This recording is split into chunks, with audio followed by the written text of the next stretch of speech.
Nick, good morning. Hi, good morning. The sound is clear. Awesome. All right. So I'm not sure if or when anybody else is going to join, but let's get started since it's 10 o'clock over here.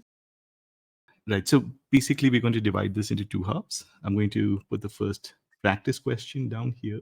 Just give me a sec.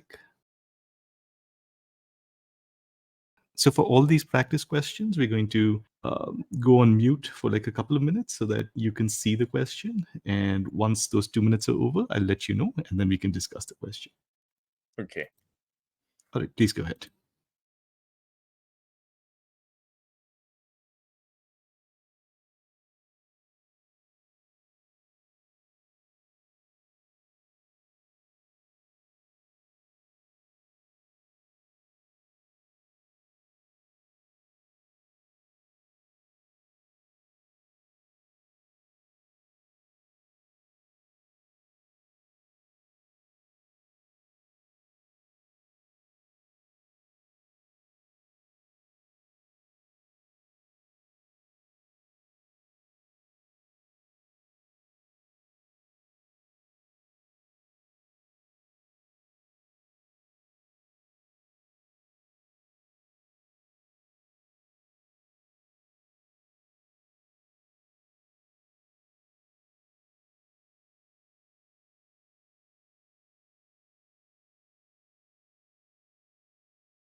All right, so the 2 minutes are over, and I see that.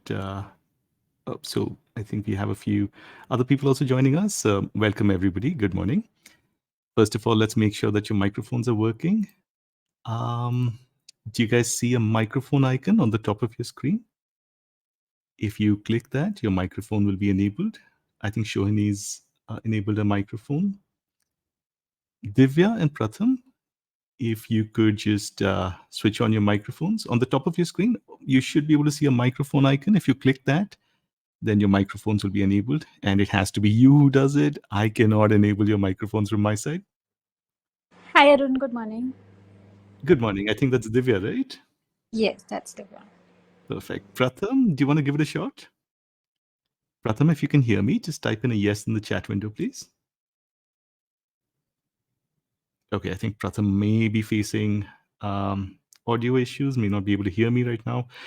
So, guys, just a very quick word about what we're doing here. So, we're basically here for the session's going to be maybe 1 hour, maybe slightly more than that. I can hang around till around 1.5 hours or so. But basically, we're dividing this into two halves. We're going to have a practice session where we'll be solving a few questions. And then we'll move on to discussing any doubts that you may have if you've gone through that YouTube course. So without any further ado, let's get going. You'll see a link in the chat window to a question. And if you click that link, of course, it'll open up GMAT Club. And we have to do that because of copyright concerns. So we can't show you the questions on our screen, but it's pretty much the same thing because GMAT Club has all the GMAT questions. So if you just open that link up, let's just go right ahead and start discussing these questions. All right. Yeah. So I have the question open on my screen. And there's one specific thing that I want to discuss from my side. But first, let's just get things going over here. I'd like you guys to tell me how you went about solving this question. And if at any point you want me to tell you what the correct answer is, just feel free to ask. We're not being tested over here. We're just seeing how you think so that I can give you feedback on your process. Anybody who's willing to start can unmute themselves. You don't really have to ask me. And yeah. So, yeah. Anybody would like to take this question? I see that Pratham is here. I haven't started the Hi. question. Hi, good morning, Pratham. Good morning. Can you hear me, sir? I can hear you, yes. No, I've just started to solve it. I haven't started it. I just Oh, remembered. yeah. I realize that many of you may have just about started solving the question. Yeah. Pratham, just one quick word to you. Yeah. The session is being recorded. So I Okay. think you've logged in with your full name. There are Uh, two ways we can do this. If you're comfortable with that, that's fine, right? Hmm. Otherwise, you can log back in with just your first name. Or Okay. later on, if you want your name to be blurred out, we can do that as well. Right? So No, whatever it's you're okay. comfortable. It's okay? Yeah. I'll just log out and I'll join you. Okay, no issues. Absolutely. A very interesting thing I've noticed over here is that everyone has muted their microphones without my asking you to actually do that. Yeah, I guess after the pandemic, everyone is absolutely comfortable with how online meetings are run. But just a quick word, if at any point you want to ask a question, please feel free to do so. You can use the raise hand feature. So there's a raise hand feature as well. You can use that, or you can just unmute and ask your questions. Okay, so now just a quick check. I think most people may have solved the question. Anusha is ready to begin. Anusha, please go ahead. Take this forward. Yeah, hi. So I would go with D. Mhm. And I mostly use the process of elimination. So I looked at all options from A to E. Mhm. And I could spot errors with all A, B, C in E. So I went with D. Right. And So of I course, think the D made sense important as well. Right. I think the important thing for us, right, so going by our approach, is to maximize the probability that we're going to solve something correctly, right? So the difference over there is we are typically not going in and looking for the correct option. That's what we want, but that's not the approach that we take. So in some cases that's going to work, but in many cases it's just going to be too risky. So I think what Uh, Anusha said is absolutely correct. We want to remove some options over there. And I'm sorry, did somebody want to say uh, something? yeah. I want Sorry. to try the answer. I mean, you can go ahead, sir. Right. So I just wanted to quickly let you guys know that when you're getting into a question, right, the way you want to go about it is start with an option that you are dead sure is wrong. Right? That's how you should start. You should never go with like, well, let me just mark the correct answer. It's possible to do that, but it's risky, right? It happens to everyone. It happens to me also, that sometimes I look at an option and I'm like really sure that it's correct, but then as soon as I see the next option, like, okay, yeah, no, that's the right answer, right? Okay, so that's what we want to do. So Anusha, let's do that. Do you want to start with an option that you are absolutely sure is incorrect? Yeah, so firstly, C, when I read it, Mhm. naming them supposedly since there, it really did not make any sense to me. So And I why is eliminated that? that. So naming them supposedly, it doesn't make any sense, right? So And since try to analyze the way you're going about it. Are you saying it doesn't make any sense because it doesn't sound good, or is there something specific that you can point to and say that that's wrong? I know it. I can move on to the next option. I thought the tense was wrong, naming them because we are talking about the Hmm. past that the mountains in Australia were sighted by Hmm. James Cook, and naming them, naming, of course, I think we use ing when we're talking about like it's present continuous. So this action is not happening right now. It already happened in the past, so that was wrong. And also, since I think the preposition is wrong here, it should be it's not supposed to be used as because, right? So I think those are two important points. Let's quickly discuss them. First of all, let me confirm to everyone, option C is incorrect, right? So that's the right call. We do take option C out. But the reasons are also equally important. Let's start with the first one. We've got naming over there, right? Now, naming is an ing structure. these INGs, right, they are never verbs. They can never be verbs. And these properties of verbs, right, including tenses apply only to verbs. What we're looking at over here is something called a present participle, right? It's acting as a modifier. Now, one big problem with this modifier over here is we're not 100% sure what this modifier refers to.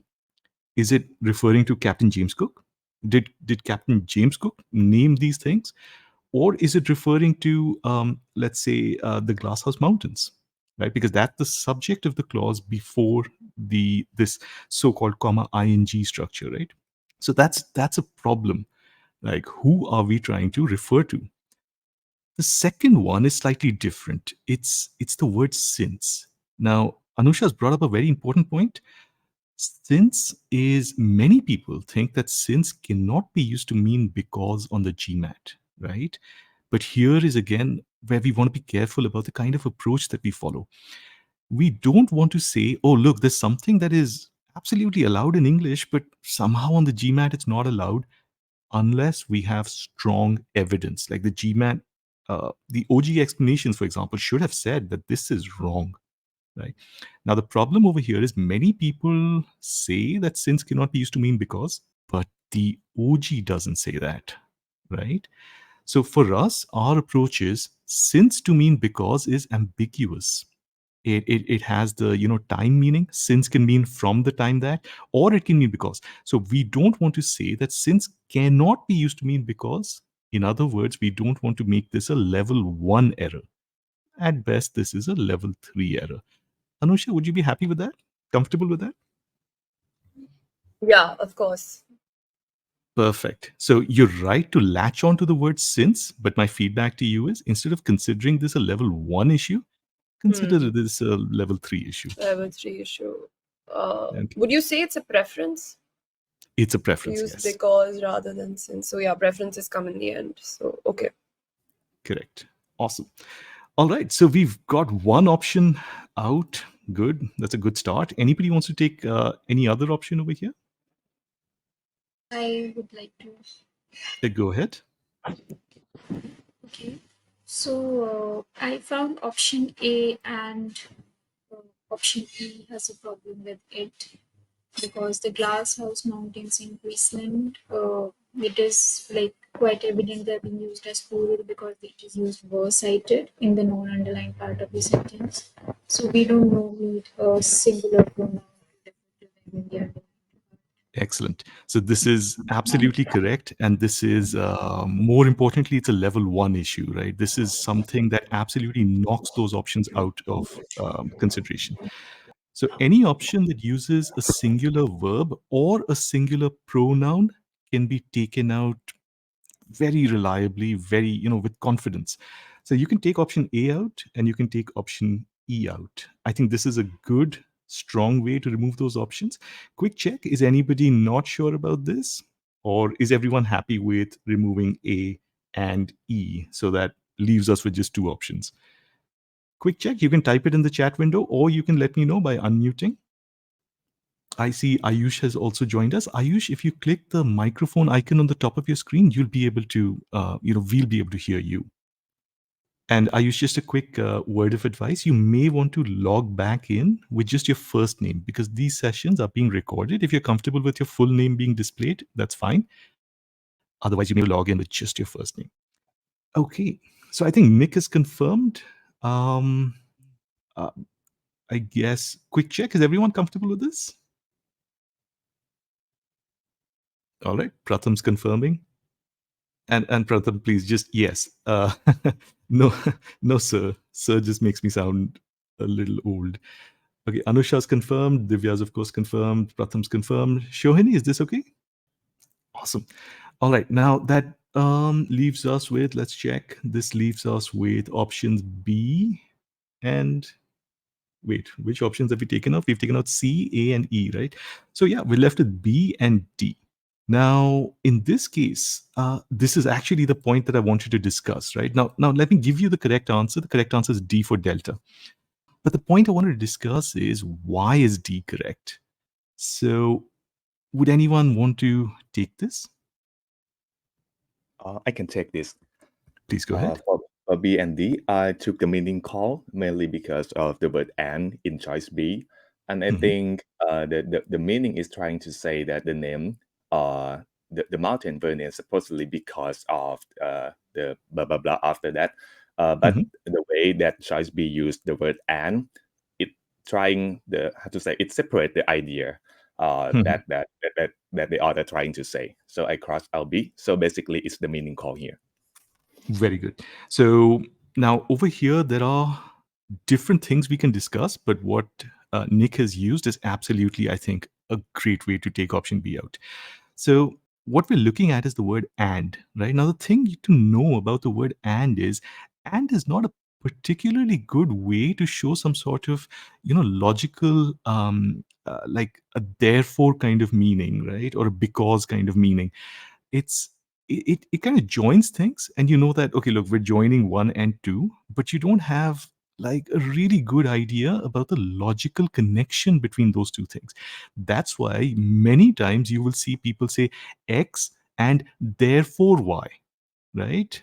um, X and consequently y, right? So they put that adverb consequently or therefore after and to help you understand that the second thing follows from the first. Now, over here, what we're trying to do is we're trying to show a reason for something, right? And just using an and in isolation is not the perfect way to do that. I mean, maybe after reading this, you can figure out what they're trying to say, but it's like super, super vague, right? Without that word because over there. So I think everyone is comfortable with this, right? Now, there are two other things that I want to discuss about this option.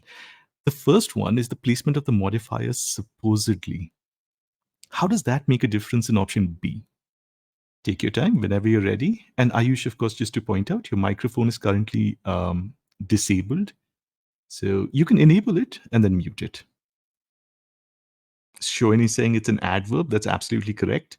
But how does it make a difference? Like if I say, mm, by whom they were supposedly named, right? What does that even mean?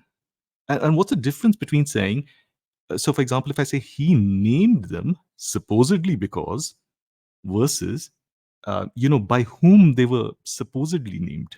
What's the difference between those two constructions? I think at one place we like when we say by whom they were named supposedly because at that Mhm. time we were giving an explanation of why. I mean, Right. I think you're starting to think about this, but maybe you're trying to put it in a clearer way, right? okay, I'll type it later. No, all I was saying is that that's something that happens very often. When this happens during your practice, just make sure that you think it through, right? So sometimes what we think is, okay, we've got this, but we're not quite sure about it actually, right? So you just think it through and make sure it's clear so that the next time you see something like this, the process is faster. Oh, I see that we have a couple of chat responses also. Anusha, in A and B, supposedly is modifying naming. It's characterizing how it was named. Let me just go back to the question. By whom they were named supposedly. Yeah, yeah. So Anusha's got this. By whom they were named supposedly, right? It sounds as if we're not sure that that James Cook, Captain James Cook, named these things. It's like saying, he named them supposedly, right? Did he actually name them, or was he the one who named them? We're not sure. What we want to do is we want to say that the reason is not sure, right? Why were they named by James Cook as the Glasshouse Mountains? Right? That's what the word supposedly needs to modify. Awesome. So good job. Now let's move on to the last point. The correct option has this word so in it. If you look at option D, it uses the word so, right? It says who so named them. Again, I'm going to give you like another 20, 30 seconds. Think about it. Give me your opinion on this. What I will tell you is that the word so is important. I see that many of you are typing. Guys, it may be easier to just unmute. And the reason for that is we're looking at this on two different screens, right? So we've got the question open on one side and chats open on the other side. So it may be easier to just unmute yourself. Oh yeah, okay. So the way I thought about it was if I would like how I write and speak English, I would have said who named them so, supposedly Mhm. because of their. But I think I have also come across this kind of construction, so I definitely know it's not wrong. Okay, okay. Let me expand on that. Now, think about the meaning of the sentence, right? We have these glass house mountains. Look at the name, glass house, right? Glass house mountains. And on the right hand side, we've got a possible reason for this because they have these rocks that glisten like glass, right? So that's the reason that they were named the Glasshouse Mountains. Now, imagine that you're talking about a person, right? Okay, so let's say you're talking about parents and they name their kid. Now, the kid's name may be anything. Like let's imagine that the name is Ram, right? Now, if you say they named their child Ram, right? Or actually, let me give you a better example. There is a there is a word in Hindi called Surya, right? It refers to the sun. Now, I if you just keep that in mind and you say they named him Surya, they named him Surya just means that they gave him that name. That's it. That's where it stops. They named him Surya. His name is Surya. That's it. If we say they were named because, that just means they were given a name because of something. Otherwise, they would not have been named. But if we say they were so named because, it means they were given that particular name because something. So I'm not sure whether I've managed to actually explain this properly. Um, just want to get a quick check. So if you say I named someone X, right? That just means you gave them that name. That's it. But if you say I so named them, that means this particular name that I've given them, right? I so named them. I named them so, right? Just a quick check. I haven't explained this properly. I recognize that, but let me just get a quick check. How many of us are comfortable with this? You can unmute or just type in a yes in the chat window if you're comfortable with this.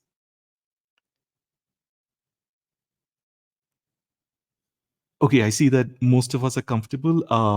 Thank you. I think you guys did a lot of the heavy lifting over here because my explanation was not very clear. It's just something I just came up with on the spot. Perfect. Now, we're almost done with this question. Just a quick word over here. See, there were multiple things in this question, right? And to solve this question, you did not have to think about all these things. On the day of the exam, you definitely not do that, right? But the reason that you want to do this during practice is that on the day of your exam, you don't want to solve this question, right? You want to solve other questions, and other questions could be using any combination of issues that you identify during your practice questions. So that's the last thing we're going to do before we move to the next question. We're going to emphasize that these practice questions that you guys do at home, they are meant to help you improve for future questions. You don't do these questions just to feel good that, look, I got this question correct, I got that question correct. No, you're doing this to make sure that you're better for future questions. Awesome. All right. So I think that was a good one over here. Let's move on to the next question. The next question, let me just quickly put that up. So you should have the link in the chat window. As with the previous question, I will give you 2 minutes to solve it. Please start.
Okay, so that's 2 minutes. Now, for this particular question, the correct answer is D for Delta. So please check your answers. The correct answer is D for Delta. Now, again, as we did with the previous question, we want to start with an option that we're absolutely sure is wrong. Whoever's comfortable can start. And there are specific things that I want to ask, but we'll take those towards the end. So can I start? Absolutely, please. So I eliminated E because it's more like a passive voice, and and a sentence shouldn't end in be said. Okay. And with B, I went with because the ending of the sentence says to be at fault, and after the colon, it states that Alvin Toffler did not mention it in his future books. So if it wouldn't be their fault, then there would be no reason for him to not mention it. So Okay. it's basically saying that they're not blaming themselves out here uh, for being the microcomputer technology to be at fault. Mm-hmm. It's those two reasons I eliminated B and E. Got it. And I just realized not everyone may have covered this concept already. So I just want to quickly check. Are we able to recognize this, that, like, if you look at options A and B, so the that you see over there, right? It's introducing a dependent clause. I'm not sure how many of us have already covered this concept. Um, uh, so let me just have a yes in the chat window if you can recognize that you're looking at a dependent clause that's acting as the subject of the sentence. If you are able to recognize it and you write a yes, then I'll explain this in a different way. And if you're not sure, then I'll approach this a little differently. So I have a couple of yeses. Okay, so I think most of us haven't classified this into. Okay, so 3 of us have said yes, but maybe some of us haven't yet reached that part of the theory sessions. So let's just quickly review this. Um, when you see a that, right, before a subject verb combination, like if you look at option A, you see the word that, and then you've got this noun educators, and then you've got a verb have not anticipated, right? So you've got a subject verb combination that starts with a that. Now, the thing about these types of combinations is the actual verb of the sentences can hardly be said. Again, I'm referring to option A. Can hardly be said. Now, if you think about this in terms of just regular English, and you say something like, something can hardly be said, it sounds okay. I can hardly say something. Something can hardly be said. So, the point we want to discuss over here is what is that something that we are saying can hardly be said? What is that something? That something is a huge group of words that educators have not anticipated the impact of microcomputer technology. The entire thing is the subject. And that can sometimes be difficult to read, right? So, the normal tactic to read these types of subjects is when you see a that dependent clause as the subject of the sentence, just put the fact, these two words, the fact, before the that, and the sentence becomes significantly easier to read. So let's try doing that with option A. The fact that educators have not anticipated the impact of microcomputer technology can hardly be said that it is their fault. Once you put it like this, I'm sure most of you will agree that what I just said sounded really bad. The fact that educators have not anticipated the impact of microcomputer technology can hardly be said that it is their fault. Quick check. Just let me have a yes if you agree that that sounded really bad when I said it. Option A. Okay, I've got a yes from Shohini. Nick agrees. Pratham is also saying yes. Anusha agrees. Ayush also agrees. And they're perfect, right? So the reason for this is when you say something can hardly be said, right? You have already told us what cannot be said. So something can hardly be said. Just come back to Adobe for a second. I think it'll be easier if I write this out. If I say X cannot be said, right? This is a passive form. So Pratham was actually pointing out that we have got the passive voice over here. This is the passive form. The active form would be something like this. I cannot say X, right? And the passive form is X cannot be said. The point is, what cannot be said? It is X. X cannot be said. So when you say X cannot be said, you already have the thing that cannot be said. You cannot say X cannot be said that, and now you have something else that cannot be said, right? You can say, I can't say that, right? Because again, when you say, I can't say that, then this is the X part. This is what you cannot say. But if you're starting with the thing that you cannot say, you cannot put another thing that you cannot say. That's why it's not possible to say X cannot be said that, right? So if you start with X, that's it. You got to stop. It cannot be said. You can't include another that portion after this. Quick check. Is everyone comfortable with this? Then we'll move back to the question.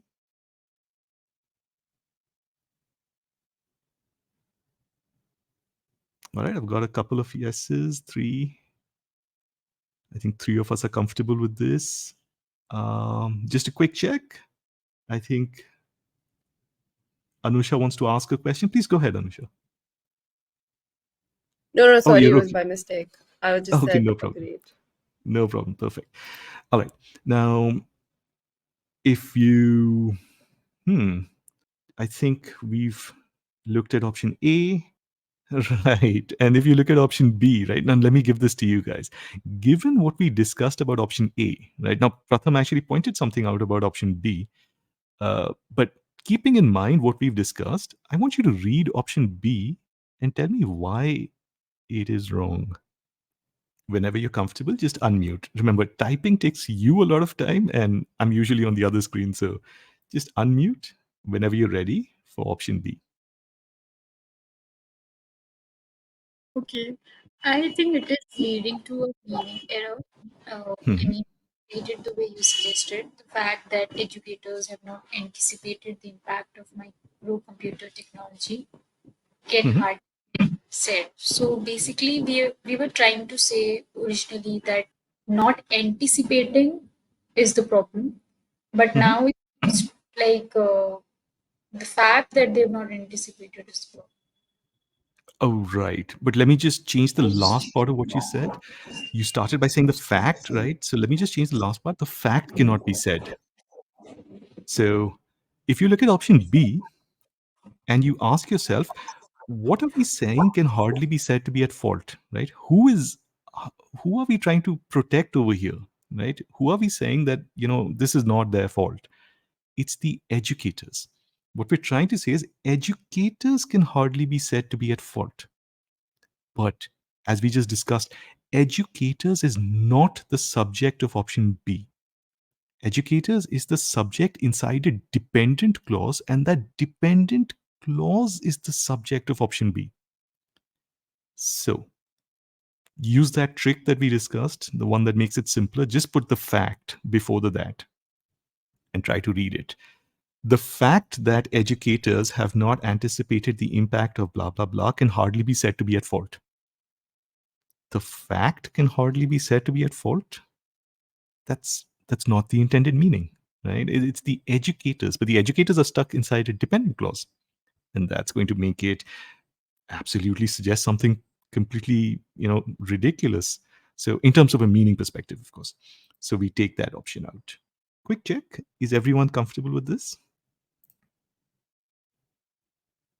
All right, we're getting multiple yeses. I see that Afnan's also joined.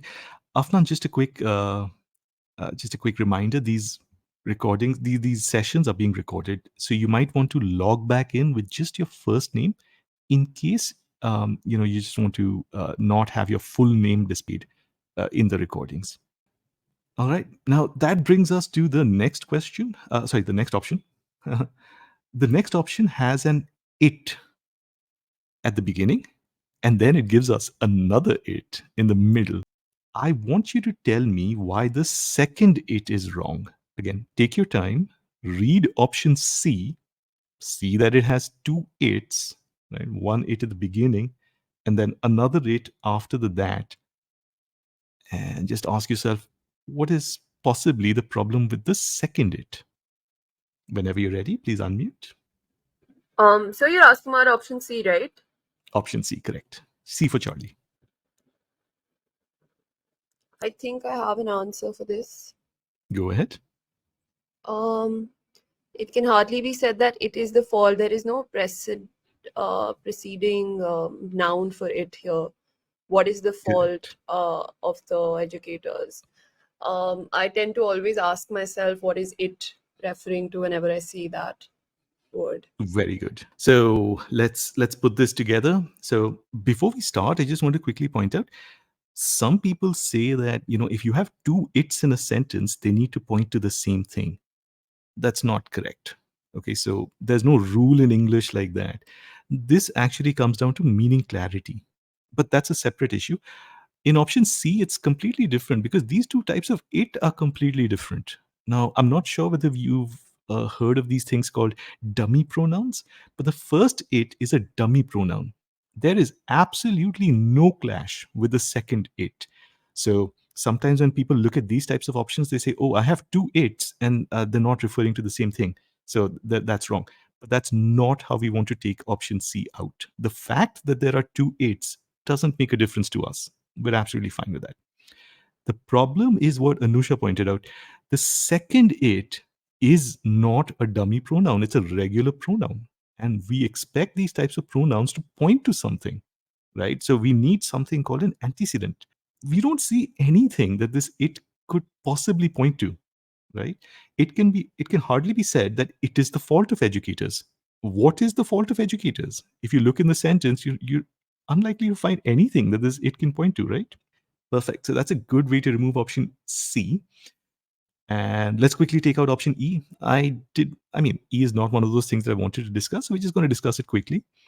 The fact that educators are at fault can hardly be said, right? Now, this option is super weird because it's literally calling something a fact and then saying the fact can hardly be said, which just makes no sense. So the fact can hardly be said is, from a meaning perspective, it's not very good. If you look at the correct answer says, it can hardly be said that educators are at fault. So it can hardly be said, and now you are saying what can hardly be said. What can hardly be said? That educators are at fault for not anticipating the impact of microcomputer technology. So that's the intended meaning. Awesome. We went a little quickly over this last part of the discussion. I just wanted to quickly check, is everyone comfortable with this? Let me have a yes in the chat window, or unmute and ask your questions if you have any. Okay, I've received a few yeses. Quick check. Afnan, Ayush, is this okay? And Divya? Oh, Divya said yes. Perfect. Hi. Can we, instead of meeting clarity, can we have any Ayush, if other you way could of... just, yeah, your voice is very low, at least in my. Okay, can you hear me now? Yes. Okay. Instead of meeting clarity, can we have any other way of eliminating the option E? Option E? Yeah. Not as far as I know, but let's take a minute to look at option E and check whether anyone else can also help us out over here. Guys, please take another 20-30 seconds on option E. Let's put our mind together on this. Anything that we can see in option E that could be like reliable, we'll be comfortable using it to take that option out. I think again it's about the present continuous. It gives the sense that it's they're not anticipating at this moment, whereas that's not the intended meaning. So, Anusha, just to take you back to what we discussed earlier, if you see an ing, right, I'm guessing you're looking at the word anticipating, right? Yeah. Anticipating over here is not a verb. Or not It's anticipating. actually a gerund. It's coming Okay. after a preposition, Okay. right? So for example, even if you look at option D for delta, and this is something we must always do, right? So sometimes when we push ourselves to find differences, that's actually a good thing. A good thing, right? So if you look at option D, you'll notice that option D also uses anticipating in exactly the same way, right? And D is the correct answer. So it can hardly be said that educators are at fault for, right? Now, after the for, you have the thing that you want to say they are not at fault for. So they are not at fault for, I'm sorry, it can hardly be said that they are at fault for not anticipating. Not anticipating is the thing that they are at fault for. Quick check. Anusha, better? Yeah, got it. Perfect. So, the short way to do this is to just, whenever you think you've got a verb in the progressive tense, right, the continuous tense, that ing must be preceded by a helping verb, specifically one of the be verbs, right, like is, am, are. But I see why you might have thought that, because there is an R in option E, so that makes it harder to see that this is not a verb. But you must split it at the word for. So they are, it can hardly be said that they are at fault for something, Okay. right? Perfect. All right. Anyone with option E? I mean, I tried reading option E again. I don't think I could also find something over. I mean, I haven't seen these questions for a long time, so it may be that I'm forgetting something. But I think this was Ayush's question, right? Ayush, I think we're not currently seeing anything else in option E. Quick check. Ayush, is that okay? Yeah, no problems. Awesome.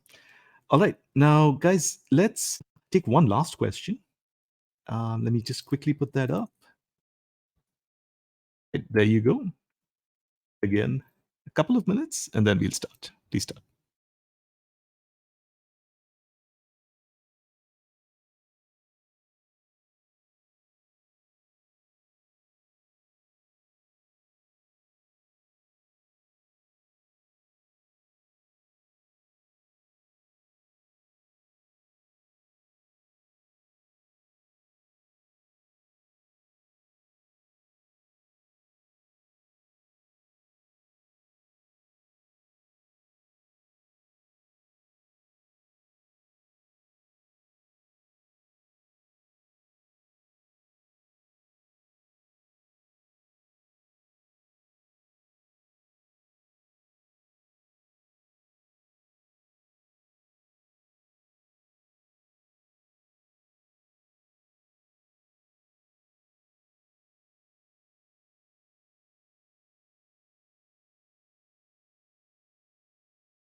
Okay, guys, that's a couple of minutes. But for this question, we're going to do something slightly different. This is a pretty difficult question, and it's quite long. And to make things worse, it's I okay. I don't see a difficulty level on this. I'm not sure how accurate GMAT Club's difficulty levels are, but as far as I know, this is a pretty tough question, and it's fully underlined. What I just wanted to quickly check is, do you guys want another minute on this? Just let me have a yes if you need another minute on this question. Or if you're done, just type in a done.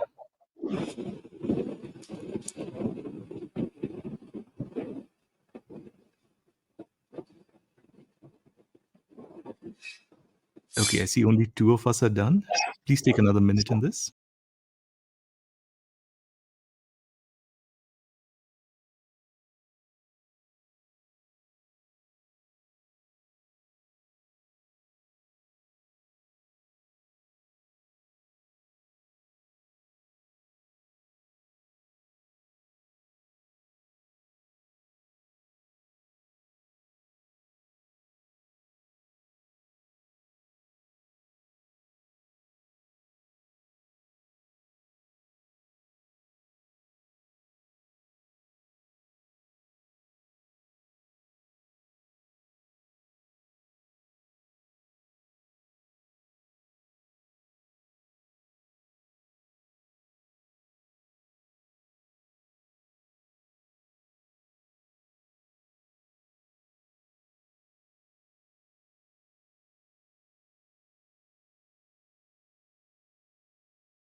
All right, so that's 3 minutes. Now let's get going with this question. First of all, please check your answers. The correct answer is option E for echo. The last option. The last option is the correct one. And I think I'm getting just a little bit of echo also. Just a quick check. If you guys can mute your microphones, please. Awesome. All right. Now, yeah, let's start. Who would like to take point on this one? Go ahead. Oh, it's me, right? Total. Yeah, absolutely, please. Okay. So I started off with rejecting D. It Mhm, says, as 12,000 Bosnian Muslims remember, almost as an epic. So mhm, as followed by that noun, mhm, it it uh, it is a determinant error. We don't want to say that. Basically, the sentence wants to say that the digging of Chicago subway tunnels was a process, and we modifying it with two things: that it was remembered as an epic by America's 12,000 Bosnian Muslims, and it was one of the proudest of family legends. And this as an epic distorts that meaning because that as is followed by that noun and epic.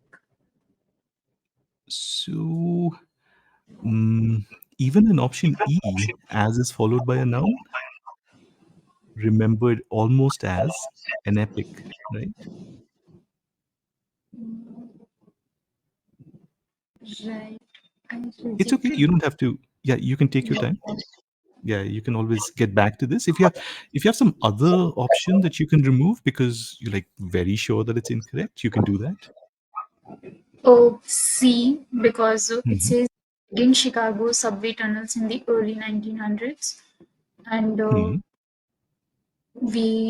then we have that it probably is trying to refer back to digging Chicago subway tunnels. Excellent. So this is a very good way to remove option C. What she's basically pointing out is in the beginning of the sentence, you have something which looks like a present participle modifier, digging, da da da, da, comma, and then you have a subject, right? And then she's saying, remember it, right? So now it is a pronoun which we would normally expect would refer back to a noun or a gerund, but we seem to have a modifier right at the beginning of the sentence. So what is that it, right? I think that's a good way to remove option C.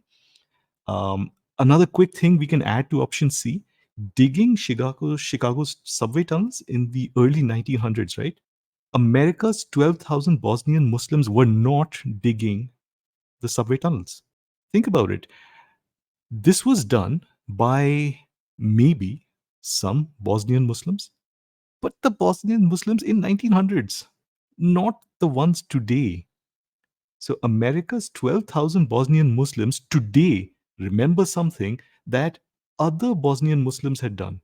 So digging Chicago subway tunnels in the early 1900s should actually be followed by the people who actually did the digging, not the people who remember the digging. Quick check. Let me have a yes in the chat window if you're comfortable with Divya's point and the point we discussed about the modifier. If you have a question, of course, please unmute and feel free to ask your question. So I think Nick is saying yes. Okay, I think. mm, should we go over this again? Please unmute. Or if you're comfortable with this, just put in a yes in the chat window. Okay, we've got only two yeses, which means that most people are not sure about this. Okay, so in this particular question, just keep in mind that you have 1900s, right, which is like long back, and now you also have people who remember something that was done. But if you start by saying digging, right, after the comma, like think about your modifier rules, your present participles. After the comma, you need the people who were doing the digging. So the people who were doing the digging are not the same people who, I mean, the people who had done the digging are not the same people as the ones who remember it. So you don't want to put them after the comma, right? Okay, I think okay. So till now we have only three yeses on this. Fair enough. We can park this particular meaning call for now. We can always come back to it. Right. So we've taken out one option, option C. Would anyone like to take any of the other options out? Option D, I want to take. Mhm. So basically, America's 12,000 Bosnian Muslims remember almost as an epic the digging of Chicago's subway tunnels in the early 1900s.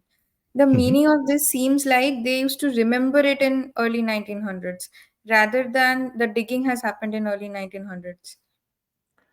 So that is a possibility. So what you're looking at right now is a modifier placement issue. What you're saying is Yes. in the early 1900s, right?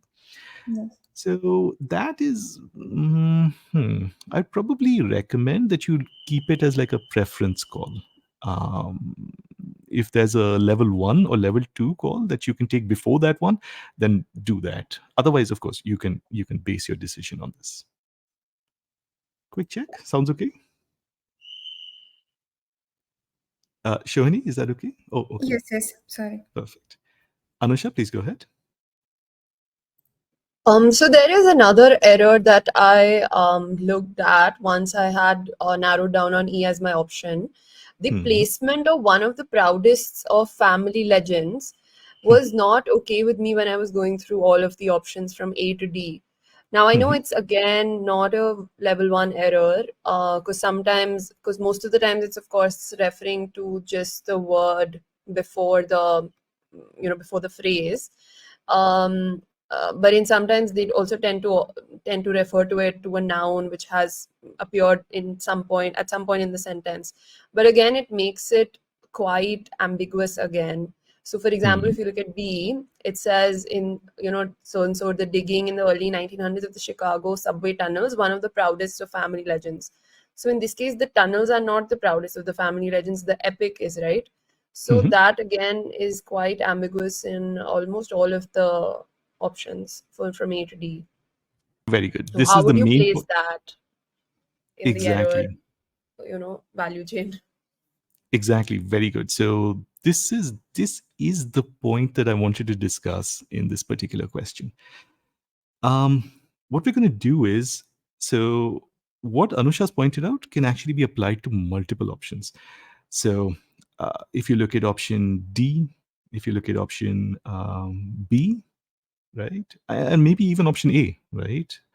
So they've put one of the proudest of family legends right next to the digging of Chicago's subway tunnels in the early 1900s.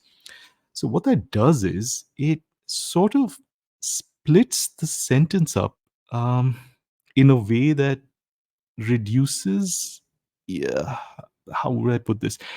The likely meaning of the sentence, like what the sentence is probably trying to say.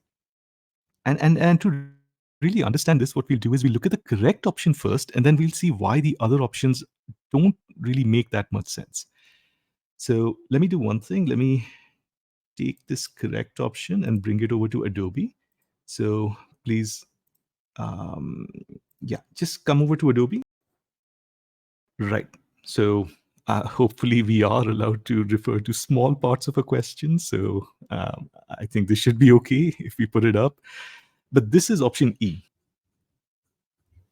One of the proudest of family legends, comma, remembered almost as an epic among America's 12,000 Bosnian Muslims, comma, is the digging of Chicago's subway tunnels in the early 1900s. Now, I want you to think about what the subject of the sentence is. Whenever you're ready, please unmute and let me know. What is the subject of the sentence? One of the proudest of family legends Good. And what is the verb? is digging. Is the digging, Yes, sorry. right? So, one of the proudest of family legends is the digging of Chicago's subway tunnels. Now, focus on this word legends. What's a legend? I mean, the very fact that I'm asking you what a legend is could help you see that what we're about to do now is take a meeting call, right? What is a legend? Yeah, it could either refer to a tale or a story, or it could Hmm. but since it says family legends, I would Hmm. say it refers to a story. If it wouldn't have said family and Hmm. maybe not proudest, then a legend could also be, say, a person, right? Right. Good. Now, I want you to look at the word epic, right? And remember, epic over here is not an adjective. I mean, if you go around saying something like, "Oh, that was epic," and that was epic means, "Oh, that was amazing." This is not an adjective. This is a noun. You are saying something is an epic. So when you say an epic, what does that mean? Isn't like the adjective epic very colloquial, so it won't appear on the GMAT that this was epic? That's a good question. So, just to quickly answer, or not to answer, but to at least give you my perspective on that, I am not one of those people who think that the GMAT is like super formal English and they don't use anything that could possibly be outside that. I Or think, yeah, I think what I do is just follow a three-step approach, right? Or in my case, it's actually a four-step approach. Like, so I look at absolutes, then I look at meaning, then I look at meaning clarity, and then I look at preferences, right? So to me, nothing is wrong unless I can confidently say it's an absolute error, right? And things like informal English, those are things that I would take on a case by case basis and I would put them possibly under preferences. Right? But so what you're saying is correct. It's just that what I'm makes saying is that, sense. yeah, I just follow a, more like reliability based approach rather than just start by saying that informal something can never be correct. But yeah, my question still remains, Agreed. what is an epic? Remember, an epic. What is an epic? I think it is one of the legends. Right. And when you say one of the legends, I think you might be referring to actual like legends, right? Yeah, one legend. Yes. Right. So epic is actually like, if you think about a legend, epic is like the next level of legend. So when you say, oh, that was an epic, right? Or I read one of the epics, you're talking about possibly the highest level of legend. And let's take that to option E. One of the proudest of family legends, remembered almost as an epic. So what you're saying is you're taking this legend and you're giving it this, top of mind space. You're remembering it almost as an epic in your mind. That's what option E is saying. So the bottom line is it is placing that modifier, remembered almost as an epic, right next to legend or legends over here. And that makes sense because epic is like the next level of legend. It should make sense when it is used next to the word legends. So, one of the proudest of family legends, remembered almost as an epic, is something. Let me have a yes if you're comfortable. And if you're not sure, please unmute. All right, so I've received 3 yeses. I see that Ayush is typing. Ayush, if it's a long question, you can just unmute and ask. You don't have to type it all out. Oh, you just wanted to say yes. Okay. We've got 4 yeses. I would like to see, because this question is testing meaning, right? So let me just quickly check. Divya. Divya, not sure. And Pratham. Afnan, please go ahead. Afnan, in case I see your mic is unmuted, but I can't hear you. Okay, Afnan, I think you're trying to ask your question, but I'm not able to hear you. Divya, please go ahead until Afnan can. So Afnan, Uh, you may want to type your question out. Yes, Divya, please go ahead. I am like for some reason still stuck with why like what's the difference in the meaning between remember as an epic and remembered as an epic? They're both different, right? I mean, I rejected Um, it, but now I am like after why did I reject it? I rejected it because it remember as an which option? Which option did you reject? option B, B. DD for Delta. Yeah, so D is one of the hard ones to remove, right? So we want to get to that after we're comfortable with what E is doing. So we will definitely get to D, but I just want to check, are you okay with what E is doing? Yes. Right? So what is E doing? It's putting remembered as an epic immediately after one of the proudest of family legends, right? Divya, agreed? Yes. Yes. Perfect. Now let's move back to option D. Um, D, let's read option D together.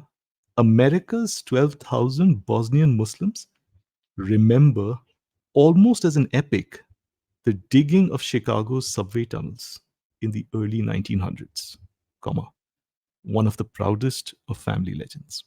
What are they remembering as an epic? The digging. But the digging is an act. It's not a story on its own. So what's happening over here is it has split the epic part and the legend part. It has split them. And now it seems almost random. We're just randomly putting one of the family legends at the end of option D. So America's 12,000 Bosnian Muslims remember almost as an epic something, one of the proudest of family legends. Now, what's happened here is we split that part up, and now family legends is not connected to epic anymore.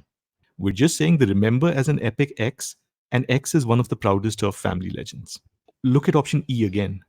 When we say one of the proudest of family legends, remembered almost as an epic, right? What you're doing is you're really taking the first part of the sentence and taking it to the next level in that modifier. So you have a legend, and you're saying, oh, this legend is so amazing that it's remembered almost as an epic. You got a story, and then you're saying, okay, this is so good, it's almost an epic. Divya, quick check. Are you able to see that D and E are different in that sense? Yes, certainly different. Right. Now, they're different in that sense. And this is the difficult part of this question. We need to take a decision based on that difference. This is the hard part. So, when you look at option D, and the epic is at the beginning and legends is at the end, which doesn't connect them. So, now we've got to take a call on this. And the call that we take is option E is better from a meaning perspective. It's hard because, at least as far as I remember, there's no other way to remove option D for Delta. Quick check. Let me have a yes in the chat window if you're comfortable with this. Ayush is saying yes. Nick and Ayush are okay with this. Guys, remember, if you have a question or a doubt, please go ahead, unmute. We've got 3 yeses. I think there's a little bit of doubt over here because this is a tough meaning call to take. But that's one of the reasons I wanted to discuss this question. Tough question, tough meaning call for sure. All right, we're up to 4, 5. Divya, still not sure? Oh, Divya's comfortable with this. Excellent. Pratham? Not yet. Fair enough. Fair enough. So let's do one thing. Let's now break into the second half of the session where we will take doubts. So what I'm going to do at this point is I'm going to stop the recording. And so firstly, my apologies for going over the expected time on this. I did tell some of you that after half an hour, you can get back to your day. It's a weekend, Sunday, so let me do that now. So once again, thank you all for attending. If you'd like to stay back, you can do that. So you don't have to leave. But let's break for 5 minutes so that we can quickly get something to drink or something to eat. And I'll see you guys back in 5 minutes. All right, guys, please go ahead.